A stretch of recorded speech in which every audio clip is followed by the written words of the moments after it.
Hi, everyone. Hi. Welcome to episode 6, titled Raising the Next Generation. I want to talk about this topic because I am raising the next generation. Right now, I have a 11-year-old and two 17-year-olds. So the 11-year-old is a girl, one 17-year-old girl, and one 17-year-old boy. And they are classified as the next generation. Now, when we look at the different names that they put on as far as what's the generation name, right? They always have a name for those years. So from 1995 to 2012, that's classified as Generation Z. And then Gen Alpha is from 2013 to 2025. Now, this is a range of ages when you look at it, right?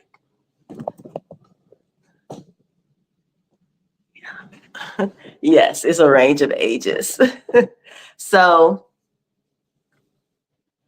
it makes you think about the things that they have to deal with and how are we as parents of these Gen Zs and Gen Alphas, how are we raising our children, right? So I wanted to kind of get into that this week and have that as a topic of discussion. So first I want to start off with my experience growing up being raised by parents.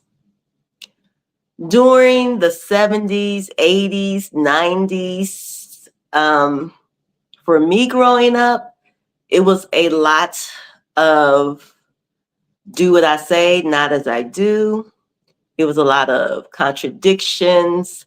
It was a lot of just, I guess, insecurities being poured into, and also their dreams of what they wanted to be being poured into, right?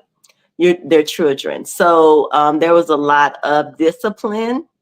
There was a lot of secrets, which causes trauma.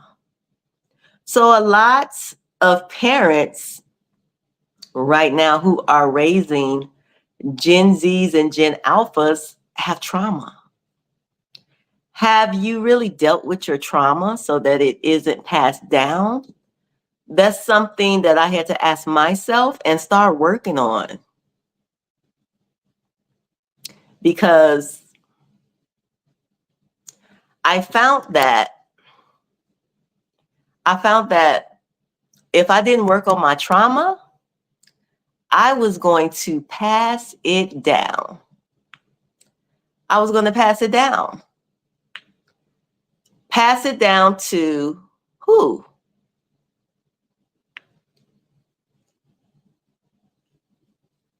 Pass it down to my children.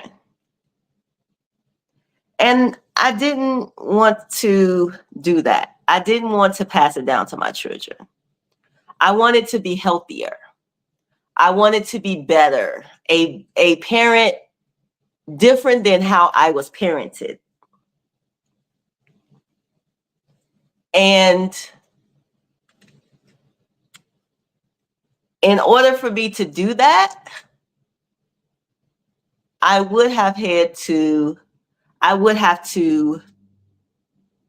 get healthy, find out who I am, get through some of that trauma, like heal from some of the experiences that I had in childhood in order to be a better parent for my children. Now, in between that, there was spiritual things that affected the way I parented it, right? And I would say that I came through it. I felt like I didn't hold um, any hate or any even blame towards my parents because they were doing the best that they could. Was it always right? No. Sometimes they were wrong, wrong, wrong in how they disciplined, on how they spoke to me, on how they were parenting. Just call it as it is. It was wrong some of the times. And a lot of the times it built me into the person that I am today. And I like the person I am today. I can withstand a lot, both spiritually, emotionally, and physically. So I thank my parents for that. A lot of it, definitely, they could have kept it. But hey, they lived and learned, and so am I. So as I became a parent in 2007, I was in shock, one, that I was becoming a parent because I thought I couldn't become a parent. I was in shock and I was very so in the mindset of I'm going to protect my child. Now, there were many experiences that I felt like I did not do a good job in, and my child suffered because of it. And even though we are removed from that situation, it still has me reflecting on what I could have done better. Just being a parent, doing the best that you can, trying not to pass on all of the mess, the trauma, the insecurities that you have to your children. It takes you working hard to get through that. And I've been doing that over the years. I definitely have been doing it over the years. I can say that with now having 3 kids under the age of 18, blended, I've come a long way. I can take accountability for the things that I have done that have affected my children. And I felt like my parent didn't always do that. One did, one didn't. Accountability is key for a child because it allows them to feel acknowledged and validated. When a child doesn't feel acknowledged and validated, they go out into the world and others take advantage of them. And I felt like that was some of my experiences going from teenage years going into an adult. There was a lot of experiences where I was taken advantage of, walked over, did not feel my worth because of how I grew up and how I was parented. And even though I love my parents and I understood that they were just doing the best that they could, sometimes I just wanted accountability from their part, which I didn't always get. So as I went into teaching my own children, I looked at a lot of my strengths. I looked at how are you going to be a better person so that you can make your child or pour into your child so that they can be a better person in this world, right? So I looked at my strengths. I also looked at my weaknesses. And I said, I got to do better. Because they saw my weaknesses. And they said, you got to do better.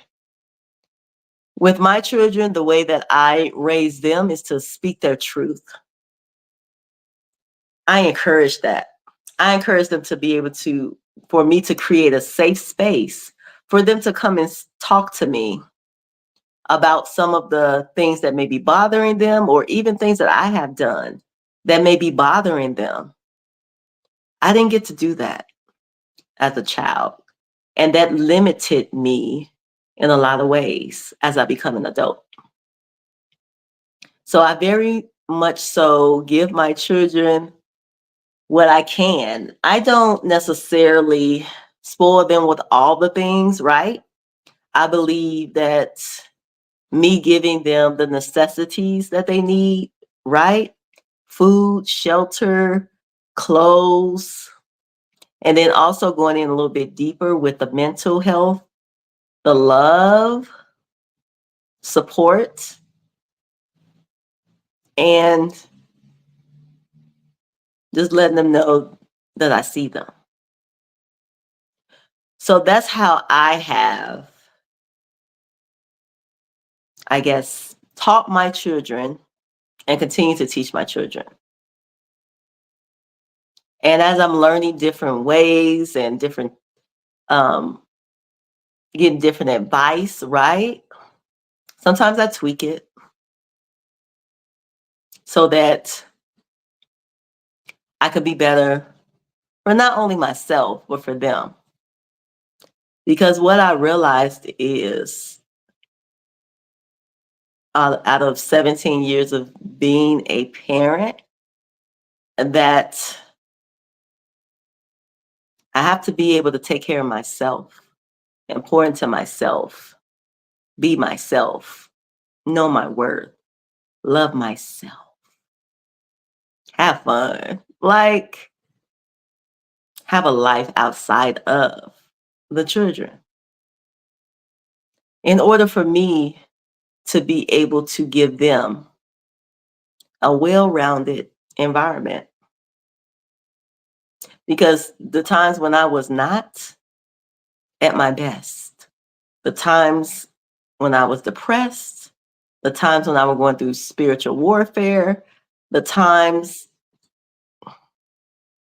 when I just didn't love myself, that trickled down to my kids. They saw it. They heard it from my mouth and the way I spoke. They heard it from the way I disciplined. They saw it and it affected them.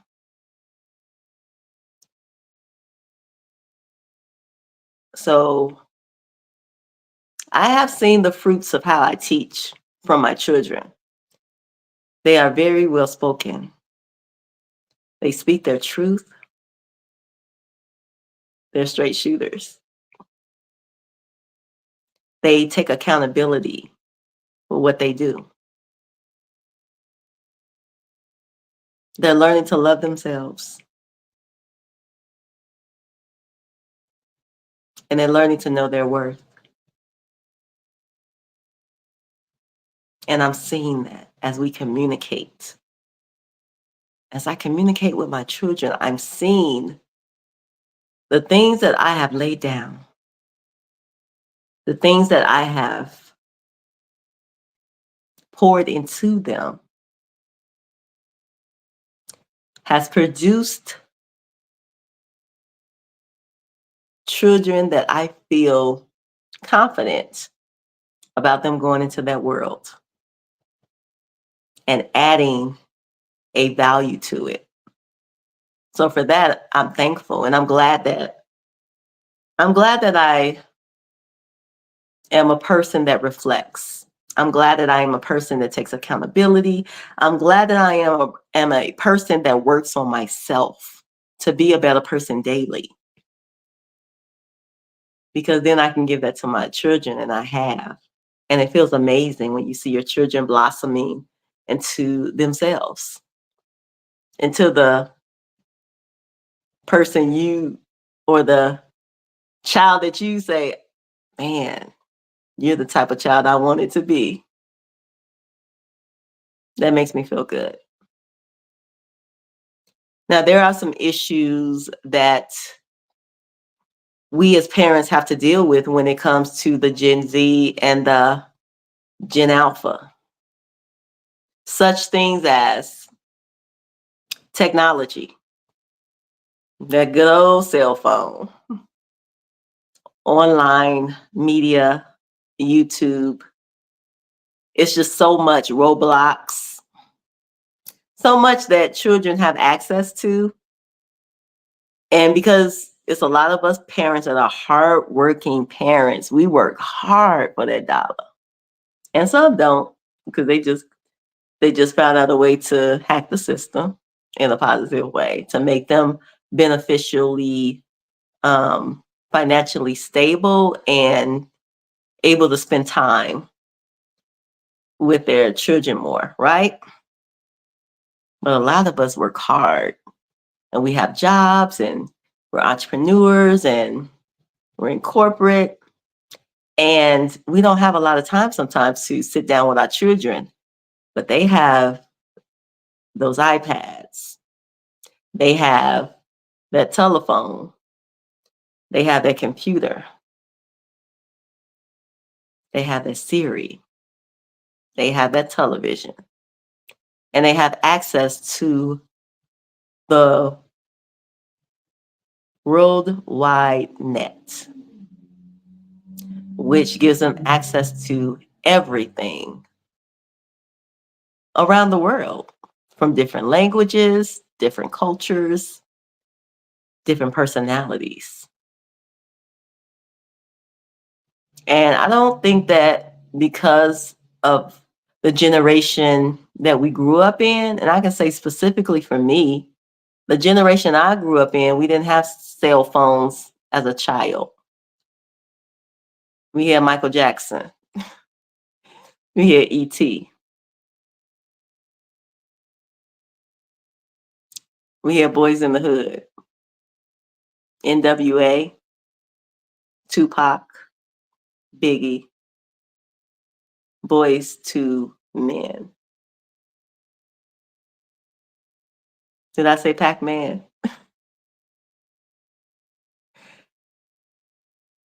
We had going outside and playing softball, dodgeball. We had those things. Payphones, corded phones on the wall, skates, bikes. That was our entertainment. But now our children have the entertainment of going online and watching somebody else ride a bike, watching somebody else play video games, watching somebody else hang out outside. It's at their fingertips. And they are being affected. Their personalities are being altered. Their heart is being changed. How their behavior shows up is different. So as parents, we do have to look out for things that our children are doing when it comes to technology. Check your children's phone. Then you pay for it. Sit with your children and see what they're watching. See what they're doing. Be active in their life. Give a 30-day no phone, no technology for 30 days so their mind can rest. I've done it and they loved it because it took their mind off of that daily thing in their head that they got from scrolling, that they got from watching other personalities, that they got from other visuals that they saw. It quieted it down and they had other things that they can occupy their time on. That was just plain on good fun, like Uno. So try it. Another thing that they are faced with is their sexuality.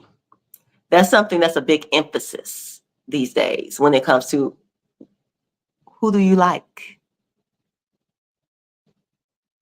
Are you them, they, her? Are you trans? Are you a homosexual? Are you homosexual? Are you heterosexual? Are you bisexual?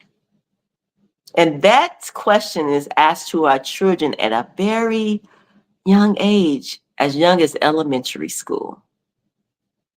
And it's shown to them in books, in movies, even at home. Why do they have to be faced with knowing their sexuality at such a young age?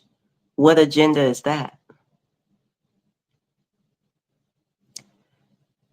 When it comes to religion, this is something that kids are faced with as well.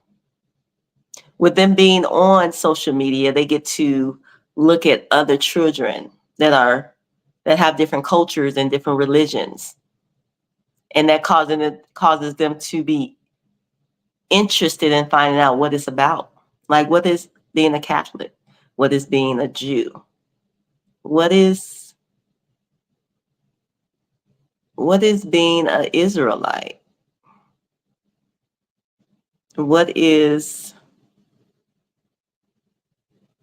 There's so many religions. More. What is Jehovah Witness? So there's so many things that they are exposed to, and that they can just click a button and find out what it is about and start following that path without you even knowing it if you're not paying attention. Another thing is morality. What is morals?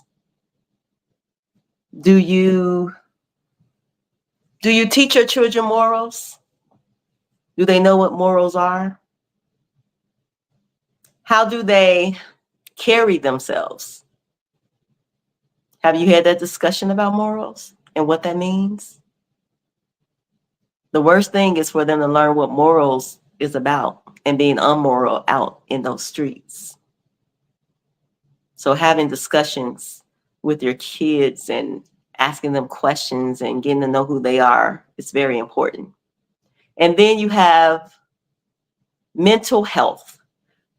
During COVID, a lot of children were out of school, basically all. And they were depressed, a lot of them, because they weren't around their friends. They didn't have those activities because we were all enclosed indoors. And they suffered mentally. Their mental health suffered, and some of them still have effects as of today. So make sure you're checking on your children to see how they're feeling. Do they have suicidal thoughts? Do they hate themselves? Do they feel abandoned? Do they feel unloved? Check on your kids. Check on your kids. And then advice that I would give to parents raising Gen Z and Gen Alpha children would be, tell them about your life. Be transparent about the things that you have been through, the experiences, whether in relationships, friendships, family, in the world. Tell them about your experiences, because your experiences could save their life in a situation that they may be put in the future. It could save their life if you just tell them your story. Because some of them don't even know your story. Some of them don't even know the things that you've been through, because you refuse to tell them because you feel embarrassed. But yet, when you see them going down that same road, do you think, I should have told them my story? Maybe that would have saved them from experiencing that same thing.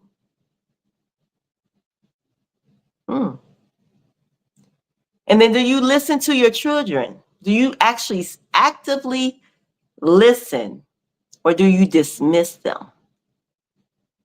Listening is an important skill. because you have to actively listen. That means sitting down, eye to eye contact, listening, sometimes repeating what they said, and being engaged in what they're saying instead of rushing them along or saying, yeah, yeah, yeah. Listen to what your child has to say. You might learn something.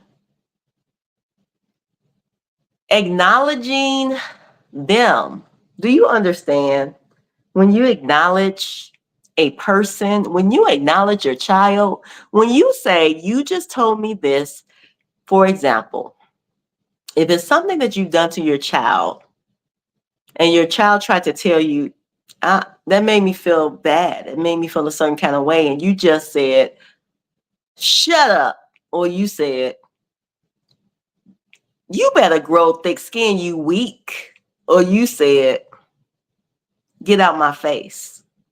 You're not acknowledging your child.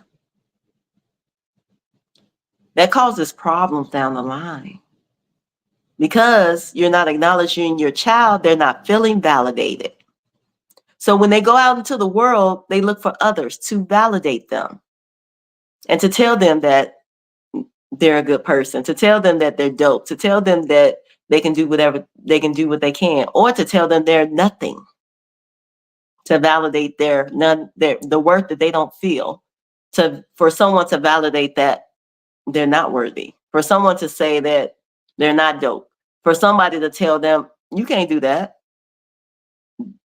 They're being validated that way as well. So acknowledge your children so that they can feel validated and know who they are early before they get out into that world.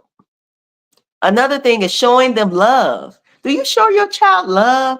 Do you give them hugs, kisses? Do you say, I love you? Do you say you're beautiful? Do you say you dope? Do you say, man, yeah, you that kid?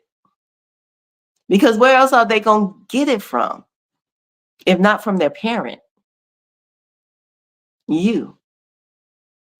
I tell my kids all the time how much I love them. I call them on the phone and say, you're beautiful. I love you. I do it all the time, sometimes overly, that they be like, Mom. But try it. Maybe you didn't grow up with that love. But now you can change it and show your own children love naturally. And then develop a relationship with your child. Are you developing a relationship with your child? Have you developed a relationship with your child? Or do you just say stay in a child's place? Because they are growing older. They will be an adult. And the way that you've treated them and the relationship that you have not built with them, do you think they'll have a relationship with you when they become an adult? Do you think they'll be there for you in your old age? Develop a relationship, like a real relationship with your child and that means that you have to spend time with them. That means you have to ask them questions. That means you have to genuinely care about what's going on in their life, even if you don't think it's that big a deal, because it is to them. With what they're faced with, it's a big deal for them. I've named technology, I've named religion, sexuality, morality, and mental health. Those things matter to them. So let's find out how those things are affecting their life. And let's be a positive venue, a positive vortex of information for them, so that they feel comfortable coming and talking to us about their darkest moments, their darkest secrets, their questions that they thought they would not get the answer to, but they can come to their parent and get a true answer, not a fake one from fake news, not a fake one from their friends. You've lived it. You lived life. You're still living it. So why not give them the real? So raising Gen Z and Gen Alpha, yeah, it takes work. Yes, you have to be in the game, but it'll be worth it in the end because we raising the next generation. And based on how we raise them is how this world is going to be. I want to thank you all for tuning in, and I want to leave you with love, joy, and peace.